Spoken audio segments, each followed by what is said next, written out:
یہ آپ میری طرف سے رکھنا، ٹھیک ہے؟ اللہ آپ کو خوش قسمت بنائے۔ بسم اللہ الرحمن الرحیم۔ میرا نام ہے حافظ محمد عبداللہ اشفاق بن محمد اشفاق۔ میں نے قرآن مجید پڑھا اپنے استاد محترم قاری محمد عثمان شوکت رحیمی صاحب سے۔ انہوں نے قرآن مجید پڑھا اپنے استاد محترم اپنے والد محترم قاری شوکت محمود رحمت اللہ علیہ سے۔ انہوں نے قرآن مجید پڑھا قاری محمد اسلم صاحب سے۔ انہوں نے قرآن مجید پڑھا مجدد القراءت قاری رحیم بخش پانی پتی رحمت اللہ علیہ سے۔ انہوں نے قرآن مجید پڑھا قاری فتح محمد پانی پتی سے۔ انہوں نے قرآن مجید پڑھا محی الاسلام عثمانی سے۔ انہوں نے قرآن مجید پڑھا عبد الرحمن حامہ سے۔ انہوں نے قرآن مجید پڑھا عبد الرحمن محدث سے۔ انہوں نے قرآن مجید پڑھا امام الدین امروہی سے۔ انہوں نے قرآن مجید پڑھا قاری ملا دہلوی سے۔ انہوں نے قرآن مجید پڑھا عبد المجید دہلوی سے۔ انہوں نے قرآن مجید پڑھا غلام مصطفیٰ تھانسری سے۔ انہوں نے قرآن مجید پڑھا غلام محمد دہلوی سے۔ انہوں نے قرآن مجید پڑھا عبد الغفور دہلوی سے۔ انہوں نے قرآن مجید پڑھا عبد الخالق المنوفی سے۔ انہوں نے قرآن مجید پڑھا شمس الدین محمد البکری سے۔ انہوں نے قرآن مجید پڑھا عبد الرحمن یمنی سے۔ انہوں نے قرآن مجید پڑھا شیخ شہازہ یمنی سے۔ انہوں نے قرآن مجید پڑھا ناصر الدین محمد تبلاوی سے۔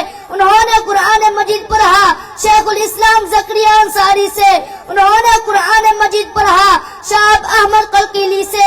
انہوں نے قرآن مجید پڑھا ابو الخیر محمد الجزری سے۔ انہوں نے قرآن مجید پڑھا عبد الرحمن بغدادی سے۔ انہوں نے قرآن مجید پڑھا محمد بن احمد مصری سے۔ انہوں نے قرآن مجید پڑھا علی بن شجاع سے۔ انہوں نے قرآن مجید پڑھا قاسم شادوی سے۔ انہوں نے قرآن مجید پڑھا علی بن حزیر سے۔ انہوں نے قرآن مجید پڑھا عثمان بن سعید دانی سے۔ انہوں نے قرآن مجید پڑھا طاہر بن غلبون سے۔ انہوں نے قرآن مجید پڑھا علی ہاشم ضریر سے۔ انہوں نے قرآن مجید پڑھا احمد بن سہل سے۔ انہوں نے قرآن مجید پڑھا عبید اللہ بن صباح سے۔ انہوں نے قرآن مجید پڑھا حفص بن سلیمان کوفی سے۔ انہوں نے قرآن مجید پڑھا امام عاصم کوفی سے۔ انہوں نے قرآن مجید پڑھا عبداللہ سلمی سے۔ انہوں نے قرآن مجید پڑھا ان 5 صحابہ سے: سیدنا عثمان بن عفان رضی اللہ تعالی عنہ، سیدنا علی بن ابی طالب رضی اللہ تعالی عنہ، سیدنا عبداللہ بن مسعود رضی اللہ تعالی عنہ، سیدنا زید بن ثابت رضی اللہ تعالی عنہ، سیدنا ابی بن کعب رضی اللہ تعالی عنہ۔ تمام صحابہ رضی اللہ تعالی اجمعین نے قرآن مجید پڑھا، سمجھا، سیکھا۔ صاحب قرآن، معلم قرآن جناب نبی کریم حضور اکرم پیغمبر عربی تاجدار مدینہ صلی اللہ علیہ وسلم سے آپ صلی اللہ علیہ وسلم نے قرآن مجید لیا۔ سید الملائکہ حضرت جبرائیل علیہ السلام سے حضرت جبرائیل علیہ السلام نے قرآن مجید لیا۔ خالق کائنات، مالک کائنات، رب کائنات اللہ سبحانہ و تعالی سے۔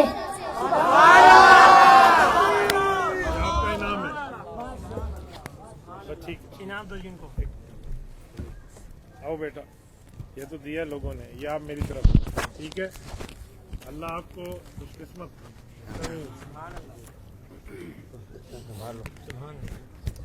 الحمد للہ وحدہ والصلاة والسلام علی من لا نبی بعدہ اما بعد فاعوذ باللہ من الشیطان الرجیم بسم اللہ الرحمن الرحیم ذالک الکتاب لا ریب فیہ عن علی بن ابی طالب رضی اللہ تعالی عنہ قال قال رسول اللہ صلی اللہ علیہ وسلم الا انہا ستکون فتنہ قلت وما المخرج منها یا رسول اللہ قال کتاب اللہ فیہ نبأ ما قبلکم وخبر ما بعدکم وحکم ما بینکم هو الفصل ليس بالهزل من تركه من جبار قسمه الله ومن ابتغى الهدى في غيره أذله الله وهو حبل الله المتين وهو الذكر الحكيم وهو الصراط المستقيم هو الذي لا تزيغ به الأهواء ولا تلتبس به الألسنة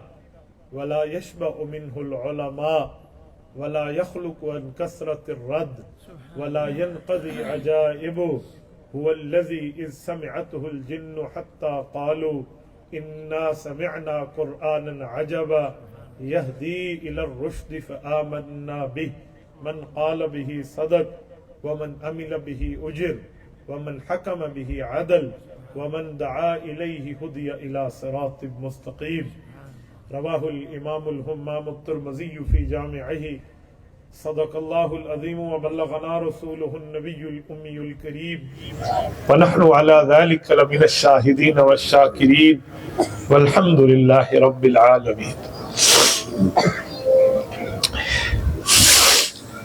رب کریم اس کے والدین کو جزائے خیر عطا فرمائے، اپنی اولاد کو قرآن پر قربان اور پھر ان کے اساتذہ کی بات.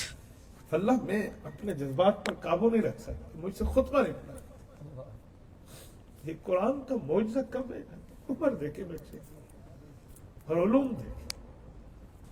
آج زندہ ہوتا نا ابو جہل اور ابو لہب، وہ اپنے سروں میں خاک ڈال کے روتے کہ ہم نے کس کی مخالفت کی تھی، کس قرآن پاک کے راستے کو روکا تھا. جب یہ پاک علیہ السلام نے فرمایا تھا نا کہ تیرے ابا کا دین اپنی بیٹی کو خطاب کر کے ہر کچے اور پکے گھر میں داخل ہو کے رہے گا. آج وہ داخل ہو کر، اس سے بڑا اعزاز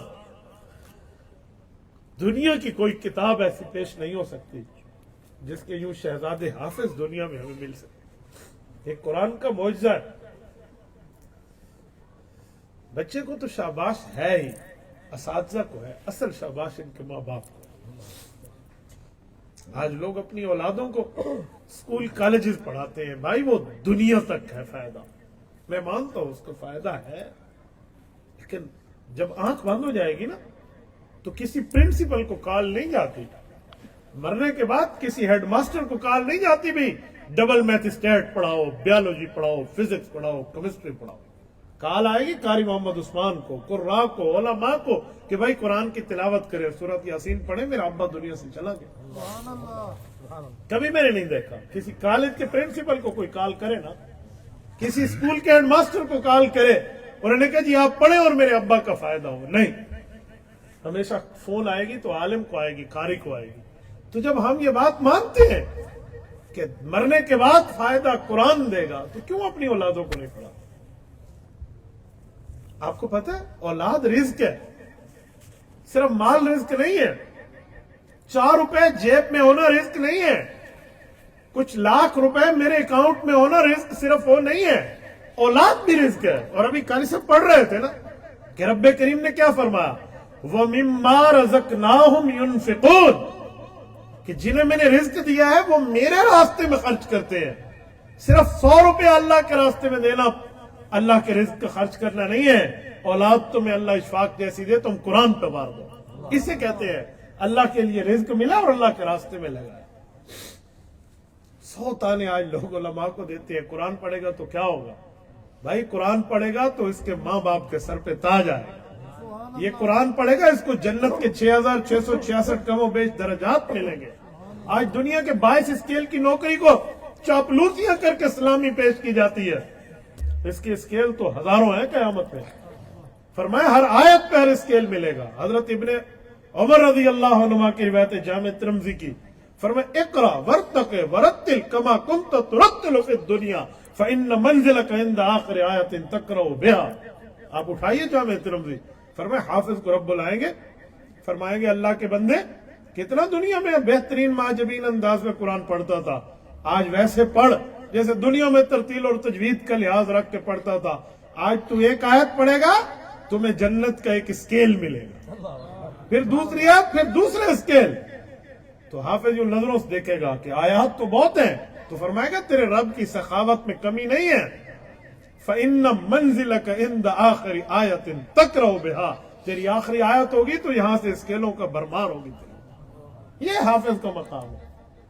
میرے دوستو، اللہ نے اگر ہمیں اولاد دی ہے، قرآن پہ لگائیں، دین پہ لگائیں، اسلام پہ لگائیں، اس لیے نہ لگائیں کہ ہم صرف دنیا پڑھائیں گے۔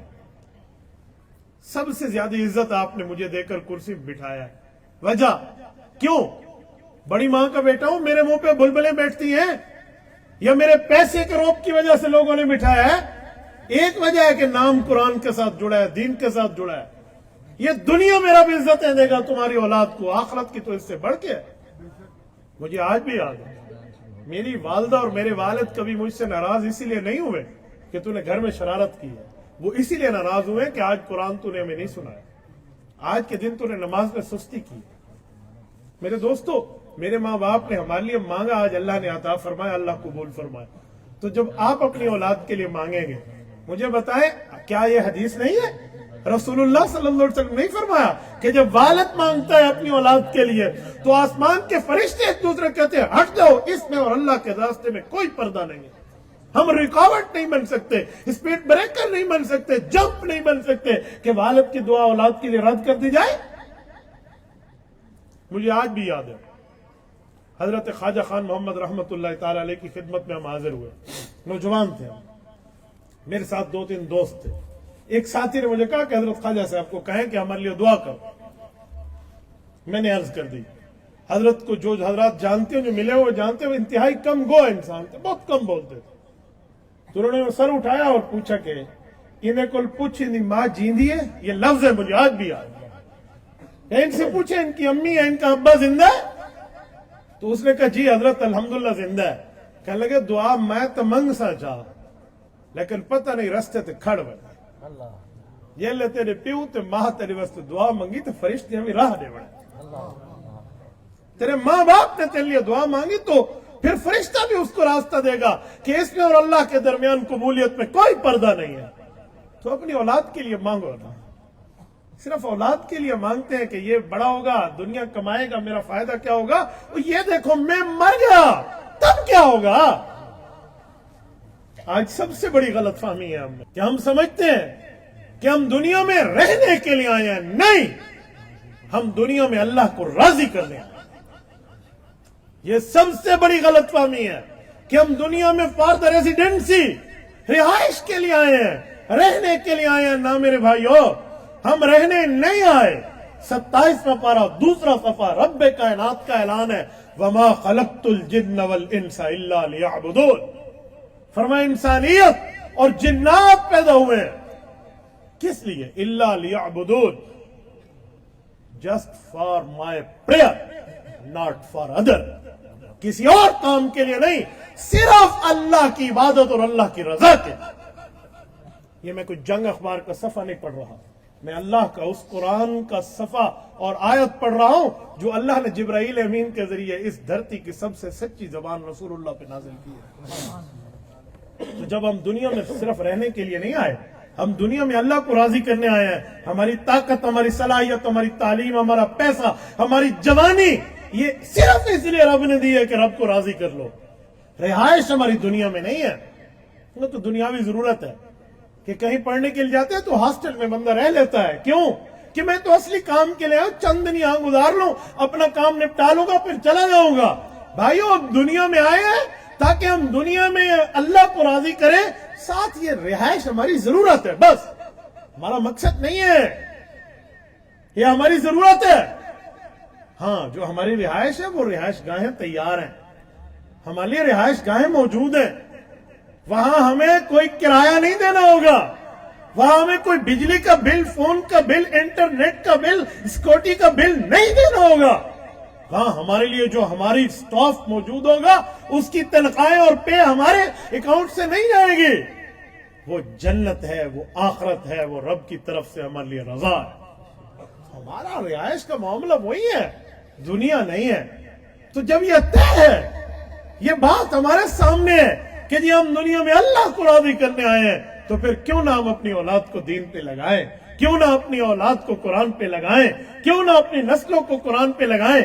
آج لوگ حیران ہیں،